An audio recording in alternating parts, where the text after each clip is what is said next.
बिस्मिल्लाहिर्रहमानिर्रहीम। नाज़रीन, आपका अपना मेज़बान एम.ए. रहमान न्यूज़ 24 के हवाले से आज एक ऐसी पुरवकार और जाज़ब नज़र शख्सियत जो शोबा वकालत से मुंसलिक 25 साल से शोबा वकालत में अपनी खिदमात सर अंजाम दे रहे हैं, और नाज़रीन जो किसी तारफ़ की मुताज शख्सियत नहीं, पाकिस्तान मुस्लिम लीग नवाज वकला विंग के मजबूत प्लेटफार्म से यंग वकला के लिए इन्होंने अपना बड़ा मरकज़ी और कलीदी किरदार अदा किया। और आज मरकज़ी सेक्रेटरी इत्तलात और deputy attorney general of Pakistan हैं, जिनके ऑफिस में हम इस वक्त मौजूद हैं, जिनसे हम बात करेंगे मौजूदा सियासी निज़ाम के हवाले से। और नाज़रीन, आइन और कानून की बालादस्ती किस तरह मुमकिन हो सकती है, आज आपने राजा शहजाद साहब से जो शोबा वकालत से मुंसलिक हैं, जो बड़ी ही बारीक बीनी से आइन और कानून को देखते हैं, इनके तजुर्बात में आज हम अपने नाज़रीन को मुस्तफ़ीद करेंगे। जी अस्सलाम वालेकुम। राय साहब, क्या हाल है आप? ठीक ठाक सर, खैरियत है? ठीक है सर। सबसे पहले मेरा बुनियादी सवाल, आपने आला तालीम कहाँ से हासिल की और शोबा वकालत कब से मुंसलिक? बिस्मिल्लाहिर्रहमानिर्रहीम। मैंने जी FG कॉलेज खारियाँ कैंट से ग्रेजुएशन की, और उसके बाद लाहौर इधर पंजाब यूनिवर्सिटी लॉ जो अपना कॉलेज है वहाँ से मैंने अपने LLB किया। बुनियादी तौर पर मेरा तल्लक जो है वो खारियाँ से है, और मैं 2000 से इस शोबे से मुंसलिक हूँ, और मुख्तलिफ़ डिपार्टमेंट्स में एज ए लीगल एडवाइज़र काम करते हुए आज शुक्र अल्हम्दुलिल्लाह मेरे कायद मियाँ मोहम्मद नवाशिर साहब और शबाशिर साहब ने, हमजा साहब ने, मेरी बहन नडर बहन मरियम साहबा ने, मेरे बड़े भाई आज़म जी ताड़ साहब ने, मेरे नून लीग के कायदीन ने मुझे एक अहम मनसब पे आज वहाँ पर अपना तानियात किया है। और इससे पहले मैं असिस्टेंट अटॉर्नी जनरल भी रहा हूँ, और मैं समझता हूँ कि अल्लाह ताला की तरफ से ये दी गई जो इज़्ज़त है ये एक अमानत है, और इसके मुताबिक हमने अपने पाकिस्तान मुल्क के लिए अपने गिरदो नवा में अपने कानून के हवाले से उसकी बालादस्ती आइन के लिए एक बेहतर रोल अदा करना है, ताकि आने वाली नस्लें याद रखें। अच्छा सर, आपने वकालत का ये शोबा क्यों इख्तियार किया? देखिए जी, मैंने जब FSC की ना, उसके बाद बेसिकली तो बंदा ये समझता है कि वो डॉक्टर बनेगा, इंजीनियर बनेगा, जैसे मिजाज जो है यहाँ पे, लेकिन मैंने अपने वालिद साहब की ये जो ख्वाहिश थी ना उसको पूरा किया। और मैंने देखा है कि अपने माँ बाप की अगर आप बात मानते हैं और उनके लिए आप अपना सरनगू करते हैं ना, तो बंदा कभी भी हारता नहीं। शायद मैं किसी और डिपार्टमेंट में बहुत बड़ी पोस्ट पे पहुँच जाता, लेकिन मेरे वालिद साहब की मंशा थी, लिहाजा मैंने उनके लिए लॉ किया, और लॉ करने के बाद मुझे लगा कि जैसे मेरी मंजिलें आसान होती गई और मैं बने ही शोबे के लिए। अच्छा सर, पाकिस्तान मुस्लिम लीग के नवाज प्लेटफार्म से आपने वकला सियासत का आगाज़ किया, तो पाकिस्तान में आपकी कोई आइडियल सियासी शख्सियत? देखिए जी, मेरी वकला विंग में जो सियासत है ना उसी में मैं मुतहरक हूँ। मैं सबसे ज़्यादा प्यार करता हूँ मियाँ मोहम्मद नवाशिर साहब से। उनके सारे केसेस और उनके सारे मामला देखें, पूरी दुनिया के सामने यहाँ हुए कि वो बेगुनाह थे, उनके ऊपर एक बिल्कुल एक तोहमत लगाई गई। और मैं समझता हूँ कि सियासत के हवाले से मैं उन्हें अपना कायद मानता हूँ। और वकला में अगर देखा जाए तो मेरे शख्सियात जिनके साथ मुझे बहुत प्यार है और मैं जिनको फॉलो करता हूँ वो राना ज़फ़र इकबाल साहब हैं, सदर नून लीग लॉयर फोरम, जिन्होंने मेरे अंदर शख्सियात में जो तब्दीली लाने वाली है, एक इंस्टीट्यूशन है, यूनिवर्सिटी है। और बाहर के अंदर मैं अगर किसी से मुतासर हूँ और मैं समझता हूँ कि एक फ़रिश्ता सिर्फ इंसान है जिससे प्यार करते हैं आप, वो मैंने आज़म जी ताड़ साहब से बढ़ के किसी को नहीं पाया। अच्छा सर, आइन और कानून की बालादस्ती के लिए अदलिया का क्या किरदार होना चाहिए? अभी इमरान खान साहब के ख़िलाफ़ फैसला आने वाला है या उनके हक़ में आने वाला है, इस हवाले से आप क्या कहेंगे? देखिए जी, मुझे एक चीज़ का बिल्कुल क्लियर है कि बालादस्ती कानून की अदालती आइनी हमेशा रहेगी पाकिस्तान में। पाकिस्तान जो है ना वो इस्लाम के नाम पे बना है किला एक, यहाँ पे फ्रस्ट्रेशंस आती हैं, गुजर जाती हैं। जो अदलिया का निज़ाम है ना, देखें आज से अगर आप 50 साल पीछे भी जाएँ, 50 साल पीछे भी जाएँ, तो वहाँ पे भी अगर आप देखें ना तो लोग यही कहते थे कि we will see you in the court. उनकी कोई भी अगर प्रॉब्लम बनती थी, कोई फ्रस्ट्रेशन आती थी, تو وہ یہ کہتے تھے کہ ہم آپ کو عدالت میں دیکھیں گے.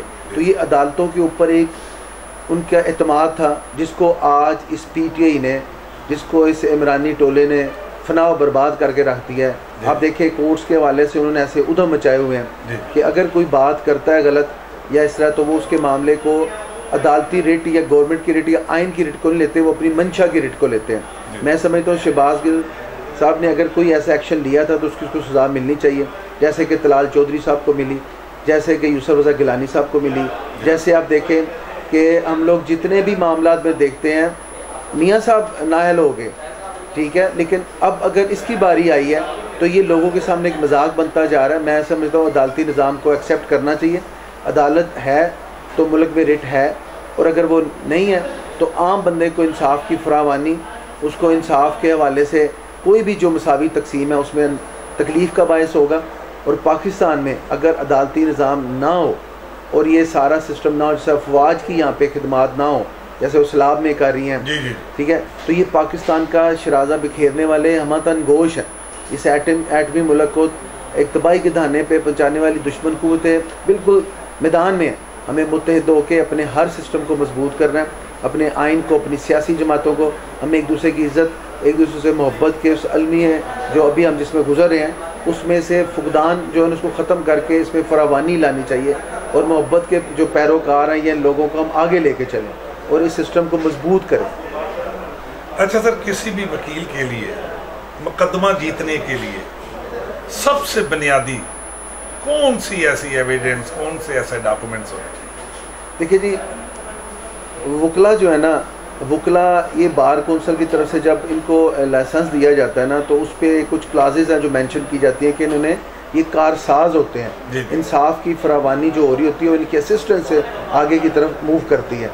تو کامیابی وکلا کی تب بھی ہوگی جب وہ اپنے پٹیشن کو پڑھیں, اپنی پرے کو پڑھیں, اپنے وہ جو انڈیکس بناتے ہیں کیس میں اس کے حوالے سے توجہ دیں, اور دیکھیں اپنے کیس کو وہ ازبر کر لیں, کیونکہ انہوں نے اس کیس کو پریزنٹ کرنا ہوتا ہے. ہماری ڈیوٹی یہ نہیں ہے کہ ہم نے فیکٹس کو کریٹ کرنا ہے یا پیدا کرنا ہے. ہم نے وکلا ایک ایسا مشن ہے, ایک ایسی چیز ہے جس میں آپ پارٹی سے اس فیس لے کے آپ اس کے لیے نیکی بھی کماتے ہیں اپنے حصے میں, اور آپ اس کی مدد کرتے ہیں, آپ معاشرے میں رٹ قائم کرتے ہیں. لیکن اگر آپ اپنے کیس کے بارے میں نہیں جان سکیں گے, کیونکہ مقابلے میں بھی وکیل ہی ہوتا ہے, وہاں پہ کوئی MBBS ڈاکٹر نہیں ہوتا, وہاں پہ بھی مقابلے میں وکیل ہوتا ہے. جب اس کا کمپٹیشن آتا ہے تو اس میں آپ کی جانکاری, آپ کی اویئرنیس آپ کو ایلیجیبل کرتی ہے to get relief from the court, otherwise you are unable to proceed further in the matter. جج صاحب ہاتھ کھڑا کر دیتے ہیں اور وہ کہتے ہیں ڈسمس. اچھا سر, شعبہ وکالت میں ینگ وکلا کو بہت سے مسائل لاحق ہیں, کوئی ان کے لیے آپ اپنا مرکزی اور کلیدی کردار ادا کیا ہے؟ میں نے اپنے حوالے سے دیکھیں, میں جب جونیئر تھا, اگر آج سے 20-22 سال 25 سال پہلے, تو میں یہ سمجھتا تھا کہ میرے نظریات, میرے معاملات بالکل چینج تھے. میں اس وقت یہ سمجھتا تھا, میں نے پہلے 5 سال بڑی محنت کی, بہت مشکل سے وقت گزرے, اور میں اس وقت یہ سمجھتا تھا کہ جو تنخواہ ہے نا یہ وکیل کو دینی چاہیے, وکیل کو دینی, کیونکہ تنخواہ کے بغیر کیسے گزارا ہوگا. وہ نئے آنے والے وکیل جو ہے نا وہ ڈیلی کے یا اس طرح کے خرچے کیسے پورے کریں گے. لیکن اس وقت ہمارے سینئر جو ہوتے تھے نا وہ ہمیں اسٹرگل کرنا سکھاتے تھے, وہ ایکشن لینا بتاتے تھے, اور جب ہم کیس کے پیچھے جاتے تھے تو وہ اس کیس کے اوپر ہمیں وہ کہتے تھے کہ یہ آپ کا کام ہے, آپ اس میں سے چیزیں نکالیں اور آپ اپنے کلائنٹ کو اپنے کیس کو اسسٹ کریں اور کورٹ سے ریلیف لیں, then you will be able to get something. لیکن اس وقت ہمارے ذہن میں یہ بات ہوتی ہے کہ جیسے منشی صاحب کو تنخواہ ملتی ہے, جیسے کچھ لوگ سرکاری محکموں سے, میں بڑی دلچسپ بات بتا رہا ہوں, وہاں سے پیسے لیتے ہیں, تو ایک آنے والے وکیل کو بھی ایک ماہوار اعزازیہ دینا چاہیے.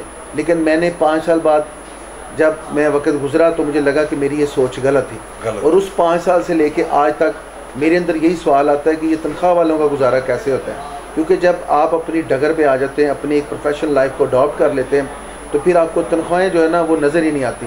تنخواہ پھر روز آپ کو ملتی ہے. صرف یہ ڈپارٹمنٹ جو ہے نا یہ لیس الانسان الا ما سعی پہ چل رہا ہے, جو جتنی کوشش کرے گا اس کو اتنا ملے گا. لہٰذا نئے آنے والے وکلا کو کبھی بھی اپنے پر منتھ یا پر اینم کے حوالے سے نہیں سوچنا چاہیے. انہیں کیس جو ملا ہے وہ پروجیکٹ ہے, اس کو آپ مکمل کریں, اس پہ کامیابی لیں, آپ کو اللہ تعالیٰ نواز دیں. بالکل سر, نیوز 24 کے حوالے سے آپ ینگ وکلا کو कोई पैगाम देना चाहते हो, बतौर सीनियर एडवोकेट हैं आप, अटॉर्नी ऑफ पाकिस्तान है, कोई पैगाम ऐसा हमारे न्यूज़ चैनल के साथ? देखिए जी, सबसे पहले मैं आपको बताऊं, देखिए कोई डिपार्टमेंट नहीं है, मैं ये मैसेज दूंगा इनको कि जहाँ पे आप आके ज्वाइन करें और मुकद्दर की बात है सेनेटर बन जाएं, आप वहाँ पे लॉ मिनिस्टर बन जाएं, आप वहाँ से मुल्क की कम से कम 25% आबादी पे आप हुकूमत करें। बाकी सारे डिपार्टमेंट में आप एक ग्रेड पे जाते हैं, फिर रिटायर्ड हो जाते हैं। ये रिटायर्ड होने के बाद भी वकील जो है ना वो ज़िंदगी भर एक कामयाबी की तरफ आगे बढ़ता है। नए वकला आने वालों को अपने केसेस पे खुदा का वास्ता है, अपने उस फैक्चुअल ग्राउंड्स पे फैक्ट्स जो है ना उनके साथ लॉ चलता है। आप लॉ को अजबर ना करें।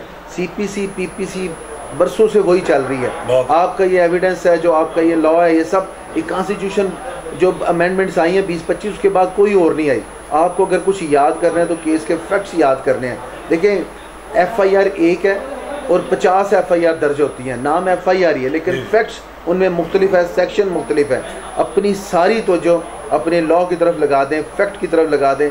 खुदाई कसम जितनी इस शोबे में कामयाबी के रोशन जो है ना इम्कानात होते हैं, मैं नहीं समझता कि यंग लॉयर्स अगर कुछ और भी कर लें, चाहे वो CSS कर लें, PCS कर लें, मैं इवन ये भी समझता हूँ कि वो जज भी बन जाएं, तो जो इस शोबे वकालत में उन्हें सुकून और मेहनत के बाद रिज़ल्ट मिल के एक ज़हनी तस्कीन मिलेगी ना, वो किसी में नहीं। जी नाज़रीन, ये थे राजा खुर्रम शहजाद साहब, जो सीनियर एडवोकेट थे, जर्नैली सलाहियतों से और जादूगराना सलाहियतों से भरपूर। आज न्यूज़ 24 के हवाले से यंग वकला को पैगाम दे रहे थे।